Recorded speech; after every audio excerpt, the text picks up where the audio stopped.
ठीक है, ये घर पसंद आ गया मुझे।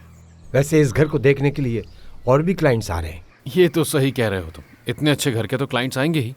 जरूरी ये है कि अभी मैं खड़ा हूं इसे लेने के लिए। मैं एडवांस ले चुका हूँ। हाँ, एडवांस ले लिया है, ठीक है। तो हुमैरा एयरपेक्स से एडवांस भी ले लिया है तुमने? आप कैसे जानते हैं?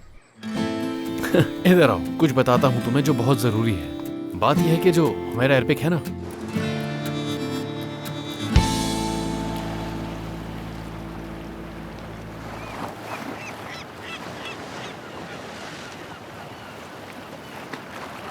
यासिर, मुझे उम्मीद नहीं थी। तुम कैसे कह सकते हो ये? मेरी अनम, मैंने कोई गलत बात नहीं की। चुप हो जाओ, मेरी अनम कहने की जरूरत नहीं। अनम, तुम उस दिन नवाल के लिए जब नेकलेस लाए थे तब मुझे पता चला मेरा इससे क्या लेना। तुम्हें मालूम है वो फरक तो मुझे मार ही देता। जो तुम्हें हाथ भी लगाएगा मैं उसे जला डालूंगा। बस करो, ज्यादा बड़ी बड़ी बातें मत करो। देखो यासिर, मैं तुम्हें आखिरी मौका दे रही हूँ। जो भी करना सोच समझ कर करना, वरना तुम मुझे हमेशा के लिए खो दोगे।